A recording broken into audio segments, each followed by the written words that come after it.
అంటే గత 5 సంవత్సరాలుగా జగన్మోహన్ రెడ్డి గారికి పాలన గనక మనం చూస్తే, ఖచ్చితంగా అన్ని వ్యవస్థల్ని ఆయన ఎలా ఉపయోగిస్తున్నారో మనం చూస్తున్నాం. అధికార పోలీస్ యంత్రాంగం దగ్గర నుంచి, జిల్లా కలెక్టర్ల దగ్గర నుంచి, తర్వాత సీఐడీ డిపార్ట్మెంట్ ముఖ్యంగా ఎలా వాడాడనేది మనందరం చూసాం. అయితే దాంట్లో చాలామంది అంటే ఐఏఎస్, ఐపీఎస్‌ల్లో చాలామంది నిజాయితీ పరులుంటారు.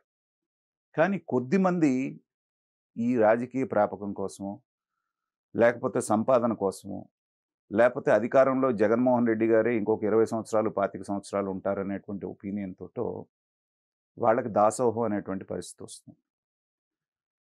అప్పుడు ఒకసారి దాసోహం అన్న తర్వాత ఏంటంటే, వీళ్ళు ఏ పని చెప్తే ఆ పని ఇది చట్టబద్ధమా కాదా? న్యాయబద్ధమా కాదా? అనేది చూసుకోకుండా వాళ్ళేం చెబితే అది చేసేటువంటి పరిస్థితుల్లో చాలామంది ఆఫీసర్స్ ఉంటారు. అలాంటి వాళ్ళని మనం ఎంతోమందిని చూసాం. తర్వాత ఇక్కడేంటంటే, మనం కులాల గురించి మాట్లాడటం అనేటువంటిది మనుషుల సంస్కారం కాకపోయినా, జరుగుతున్నటువంటి పరిణామాలను చూసి మాట్లాడాల్సొస్తోంది. తన సామాజిక వర్గానికి సంబంధించినటువంటి వాళ్ళందరినీ కూడా ముఖ్యమైనటువంటి పదవుల్లో పెట్టుకొని, ఇవాళ చూడండి డీజీపీ వాళ్ళే, సీఎస్ వాళ్ళే, ముఖ్యమైన అన్ని పదవుల్లో ఆయన సామాజిక వర్గం వాళ్ళున్నారు. సహజంగానే ఒక సామాజిక వర్గం ఉంటే వాళ్ళు మన అనేటువంటి ఒక దీంతో పనిచేస్తారు. గత ప్రభుత్వంలో కూడా చంద్రబాబు నాయుడు గారి మీద ఇది ఉంది.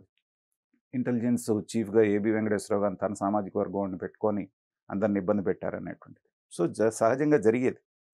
అలాగే ఇప్పుడు ఇక్కడ మన తెలంగాణలో కూడా చూసాం. కేసీఆర్ సామాజిక వర్గానికి చెందినటువంటి వాళ్ళే ఇప్పుడు ఈ టెలిఫోన్ ట్యాపింగ్ కేసులో మొత్తం పోలీస్ ఆఫీసర్స్ అందరూ వాళ్ళే ఉన్నారు. అంటే వాళ్ళనేంటంటే వీళ్ళు నమ్మకస్తులుగా భావిస్తారు. ఇక వీళ్ళ కోసం వాళ్ళు ప్రాణాలు ఇవ్వడానికైనా, కెరియర్ పోగొట్టుకోవడానికైనా సిద్ధపడతారు.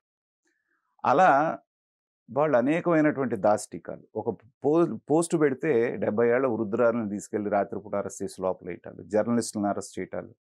ఇలా రకరకాలైనటువంటివి. కేవలం 7 సంవత్సరాల కంటే తక్కువ శిక్ష పడేటప్పుడు ఓన్లీ నోటీస్ ఇచ్చి వదిలేయాలని చట్టం చెప్తున్నప్పటికీ కూడా, అనేక సందర్భాల్లో వీళ్ళని ఫ్రైడే అరెస్ట్ చేయటం, సాటర్‌డే, సండే పెట్టడం, కోర్టుకి తీసుకెళ్ళటం, కోర్టు చివాట్లు పెట్టడం, వదిలిపెట్టడం. ఈ లోపల వాళ్ళు హెరాస్ చేయాల్సింది చేయటం. ఇలాగా చట్టవిరుద్ధమైనటువంటి పనులు కొంతమంది పోలీస్ ఆఫీసర్సు, ఐఏఎస్ ఆఫీసర్స్ చేయటం జరిగింది. అయితే ఎప్పుడైతే ప్రధానమంత్రి గారు పాల్గొన్నటువంటి చిలకలూరిపేట సభలో భద్రతా వైఫల్యాలు గాని, సభ నిర్వహణ వైఫల్యాలు గాని, మైకులే పనిచేయకుండా జరిగినటువంటి సంఘటన, దానికి ఎవరు కారకులు అనేటువంటిది విచారించిన తర్వాత, కొంతమంది ఆఫీసర్స్ అనేటువంటి వాళ్ళు బయాస్డ్‌గా వర్క్ చేస్తున్నారు వీళ్ళు అనేటువంటిది కేంద్రానికి నివేదిక వెళ్ళటం జరిగింది. దాంట్లో ప్రప్రథమంగా కొంతమంది మీద వేటు వేయటం చూసాం. ఒక 6 ఆఫీసర్సు, ఐపీఎస్‌లు, ఒక 3 ఐఏఎస్‌ల మీద వేయటం జరిగింది. అయితే ఇంకొక పరిణామం ఏంటంటే, ఇవాళ విన్నటువంటిదేంటంటే, బీజేపీ రాష్ట్ర శాఖ అధ్యక్షురాలైనటువంటి పురంధరేశ్వరి గారు 22 మంది మీద సవివరమైనటువంటి కంప్లెయింట్ ఈసీకి చేయటం జరిగింది. వాళ్ళ గత చరిత్ర, వాళ్ళు అధికార పక్షానికి ఎలా కొమ్ము కాశారు, ఆ కొమ్ము కాసే ప్రాసెస్‌లో అధికారాన్ని ఎలా దుర్వినియోగం చేశారు, చట్టవిరుద్ధమైనటువంటి పనులు ఏమేం చేశారు అనేటువంటిది చాలా సుదీర్ఘమైనటువంటి వివరణతోటి ఆవిడ కంప్లెయింట్ చేయటం జరిగింది. సో, దాన్ని అనుసరించి అవసరమైతే డీజీపీని, సీఎస్‌ని కూడా మార్చేటువంటి పరిస్థితి ఉన్నది అనేటువంటిది చాలామంది చెప్తున్నటువంటి విషయం. ఎందుకంటే డీజీపీ అనేటువంటి వాడు చాలా చాలా లాయల్ అనేటువంటిది అందరికీ తెలుస్తూనే ఉంది. అలాగే సీఎస్ కూడా ఆయన సామాజిక వర్గానికి సంబంధించినటువంటి వ్యక్తి. ఆయనకి చాలా సన్నిహితుడు అనేటువంటిది కూడా ఉన్నది. ఉన్నప్పటికీ కూడా వాళ్ళు చట్టబద్ధంగా పనిచేస్తుంటే ఈ పరిస్థితి వాళ్ళ వచ్చేది కాదు. ఇప్పుడు బడితున్నోడిదే బర్రె అన్న పద్ధతిలో మా చేతిలో అధికారం ఉంది గదా! అన్నట్టుగా వాళ్ళు ఇష్టారాజ్యంగా చేశారు గాబట్టి, ఇవాళ కంప్లెయింట్స్ వెళ్ళటం జరుగుతోంది. ఈ సెంట్రల్ ఎలక్షన్ కమిషన్ గూడా ఈ ఎలక్షన్‌ని చాలా ఫ్రీ అండ్ ఫెయిర్‌గా చేయాలనేటువంటి పట్టుదలతో ఉండటంతోటేంటంటే, వాళ్ళు గూడా చర్యలు వెంటనే తీసుకుంటున్నారు. ఇక్కడ ఇంకొక అడ్వాంటేజ్ ఏంటంటే, బీజేపీ అనేటువంటిది అధికారంలో సెంట్రల్‌లో ఎవరైతే అధికారంలో ఉన్నారో, వాళ్ళు ఇవాళ జగన్మోహన్ రెడ్డి గారికి వ్యతిరేక పక్షంలో ఉండటం, కూటమిలో ఉండటం మూలాన ఏంటంటే, అది కొంత ఇబ్బందయింది. ఇప్పుడు మీరు గనుక జాగ్రత్తగా గమనిస్తే 2019లో ఏవైతే సంఘటనలు జగన్మోహన్ రెడ్డి గారికి కలిసొచ్చినాయో, అవే ఇవాళ మళ్ళీ రిపీట్ అవుతున్నాయి. ఆయనకి వ్యతిరేకంగా. 2019లో సీఎస్‌ని మార్చేశారు. ఎవరిని వేశారు? ఎల్‌వి సుబ్రహ్మణ్యం అనేటువంటి వ్యక్తిని వేశారు ఎలక్షన్ ముందు. అలాగే అనేకమైనటువంటి ఆఫీసర్లను ఏబి వెంకటేశ్వరరావుని తీసి పక్కన పెట్టారు, ఇంటెలిజెన్స్ చీఫ్ని. ఇలా ఆ రోజున జరిగింది. సో అదే ఇవాళ మళ్ళీ రిపీట్ అవుతుంది. అలాగే మీకు వీళ్ళని గనక తీసుకుంటే ఆ రోజున ఏ చిన్నానైతే చనిపోవడం మూలాన అతనికి సానుభూతి వచ్చి ఎలక్షన్లో గెలిచాడో, అదే చిన్నాన్ని ఇవాళ ఎవరు చంపారు అనేటువంటిది ఎలక్షన్ ముందు వచ్చేటప్పటికి చాలా క్లియర్ అయింది, అందరికీ అర్థమైపోయింది. ఎవరికైనా అనుమానాలు ఉంటే వివేకం అని ఒక సినిమా వచ్చింది. ఇవాళ విచిత్రంగా ఎవరికి అర్థం కావట్లేదు.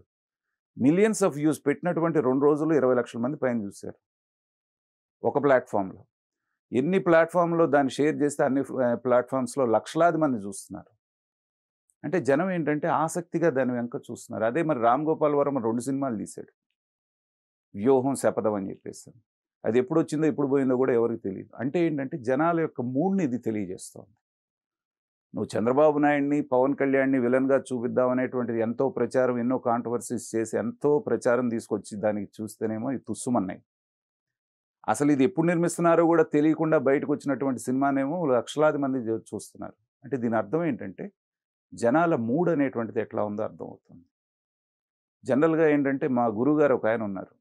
ఆయన ఏం చెప్పేవారంటే, నాగార్జున గారు అంతకుముందు చిత్రగుప్తుడు పాపాలన్నీ కూడా మాన్యువల్గా రాసుకునేవాడు, పుస్తకంలో రాసుకోవడానికి చాలా టైం పట్టేది. అందుకని ఏంటంటే ఈ జన్మలో పాపం చేస్తే వచ్చే జన్మలో అది అనుభవించాల్సి వచ్చేది. కానీ వర్క్ లోడ్ అయిపోయి ఆయన ఒక సూపర్ కంప్యూటర్ తెచ్చుకున్నాడు, కొనుక్కొచ్చుకున్నాడు. అదేంటంటే ఈ బటన్ నొక్కితే ఇటు డెబిట్ అటు క్రెడిట్ పడిపోతుంది. కాబట్టి ఇది ఇప్పుడు చేసిన మన కర్మ నెలల్లోనో సంవత్సరాల్లోనో జరిగిపోయి మన దగ్గరికి వస్తుంది మళ్ళీ అని చెప్పడం జరిగింది. ఆ రోజు నేను నవ్వుకున్నాను. కానీ వాళ్ళు చూస్తూ ఉంటే అది నిజమేమో అనిపిస్తుంది. 2019లో ఏవైతే పరిస్థితులు జగన్మోహన్ రెడ్డి గారికి అనుకూలంగా ఉన్నాయో, అనుకూలంగా మలుచుకున్నాడో ఆయన, అదే 2024కి వచ్చేటప్పటికి అవే అతనికి వ్యతిరేకంగా, అతను చేసినటువంటి పనులే అతనికి వ్యతిరేకంగా పరిణమిస్తుంది. చూస్తూ ఉంటే నిజంగా లా ఆఫ్ కర్మ అనేది ఉంది, పెద్దలు చెప్పినట్టుగా అనిపిస్తోంది. ఏవైతే ఇప్పుడు మొదలైనయో ఈ ఐఏఎస్, ఐపీఎస్, ఈ ఆఫీసర్ల బదిలీలు అనేటువంటివి ఇప్పట్లో ఆగవు. వెళ్ళే కొద్దీ, ఎలక్షన్స్ దగ్గర పడే కొద్దీ ఇంకొన్ని పెద్ద తలకాయలకు కూడా ట్రాన్స్ఫర్లు వచ్చే అవకాశం ఉంటుంది. ఖచ్చితంగా మీకు నోటిఫికేషన్ ఏదైతే మనకి గెజిట్ నోటిఫికేషన్ వచ్చేటప్పటికి ప్రఖ్యాళన అనేటువంటిది జరగటం జరుగుతుంది. సార్, కొంతమంది ఐఏఎస్ ఆఫీసర్స్ కావాలని జగన్ గారిని తప్పుదారి పట్టిస్తున్నారు అని కొన్ని ఆరోపణలు వస్తున్నాయి. అది నిజమే అంటారా? అంటే ఇక్కడ ఒక చిన్న స్టోరీ చెప్తాను, మీరేమనుకోకపోతే. శ్రీకృష్ణదేవరాయల దగ్గరికి ఒక ఇది వచ్చిందంట, ఒక పంచాయతీ వస్తే వీడు అసత్యాలు ప్రచారం చేస్తున్నాడండి అని చెప్పి ఒకడిని తీసుకొచ్చి సరే వీడు చేస్తున్నాడు కాబట్టి వీడికి ఏం శిక్ష చేయాలో చెప్పండి అని అడిగారట. అడిగితే ఏమన్నారంటే వీడు అబద్ధాలు చెప్తున్నాడు కాబట్టి వీడు నాలుగు కోసేద్దామంటే అన్నారు. అంటే శ్రీకృష్ణదేవరాయలు ఏమన్నాడంటే వినేవాడి చెవు కోసేద్దాం అని చెప్పేస్తున్నాడు అన్నట్టు. ఎవరైతే వింటున్నారో వాళ్ళు వింటున్నారు కదా అని చెప్పేస్తున్నాడు.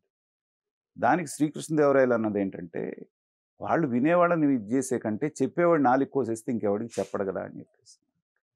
అందుకని ఏంటంటే మీరు ఏదైతే చెప్తున్నారో మీరు వివేకంతో నిర్ణయం తీసుకున్నారనుకోండి, చెప్పేవాడు తప్పుడు మాటలు చెప్పడు మీకు.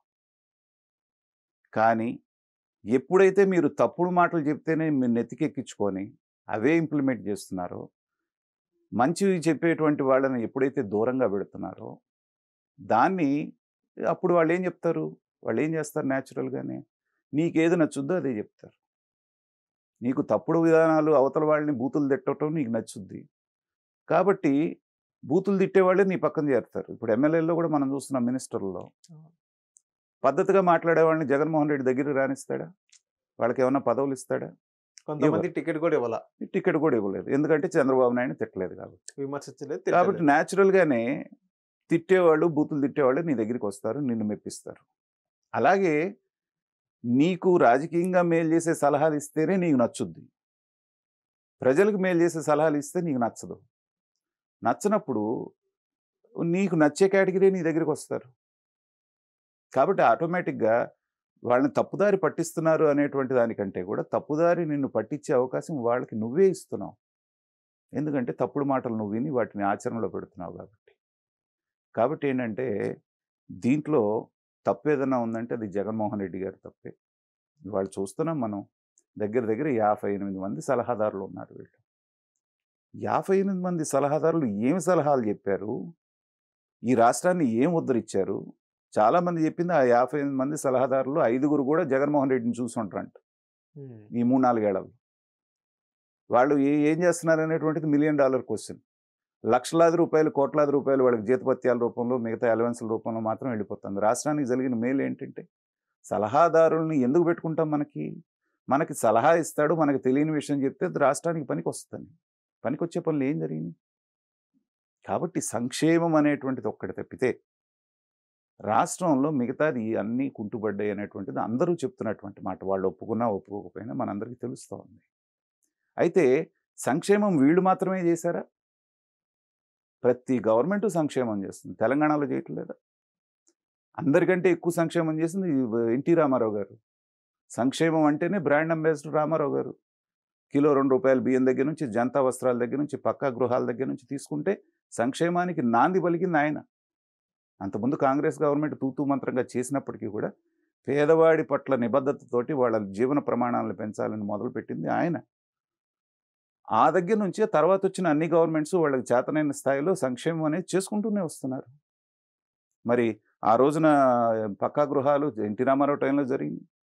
తర్వాత కాంగ్రెస్ గవర్నమెంట్‌లో మరి ఇందిరమ్మ ఇళ్ళని జరిగినాయి. మళ్ళీ చంద్రబాబు నాయుడు వచ్చిన తర్వాత టిడ్కో ఇళ్ళని జరిగినాయి. ఇవాళ మీరొచ్చి మీ జగనన్న కాలనీలు మీరు చేస్తున్నారు. అందరూ చేశారు. ప్రత్యేకంగా మీరు చేసిందేంటి? కాకపోతే ఒక ₹2 ఎక్కువ ఇచ్చారు. లేకపోతే అమ్మఒడి లాంటి ఇంకొక ఎక్స్‌ట్రా పథకాన్ని తీసుకొచ్చారు. కాబట్టి మొత్తానికి ఛాంపియన్స్ మేమని చెప్పుకుంటున్నారు సంక్షేమానికి. అది తప్పు. సంక్షేమం అనేటువంటిది భారతదేశంలో ప్రతి రాష్ట్రంలో ప్రతి గవర్నమెంట్ చేస్తోంది. కాకపోతే కొంతమంది ఎక్కువ చేయొచ్చు, కొంతమంది తక్కువ చేయొచ్చు. కానీ విఘ్నత కలిగినటువంటి గవర్నమెంట్ ఏం చేస్తుందంటే అభివృద్ధిని, సంక్షేమాన్ని 2 సమపాళల్లో చేసుకుంటున్న వెళ్తున్నప్పుడే అది సరైనటువంటి గవర్నమెంట్ అని చెప్పగలుగుతాం. కేవలం అప్పులు తెచ్చి సంక్షేమం చేస్తూ అభివృద్ధిని పండుకోబెట్టినటువంటి గవర్నమెంట్‌ని ఏమనాలనేటువంటిది రేపు 2024లో ప్రజలు నిర్ణయిస్తారు. Thank you sir.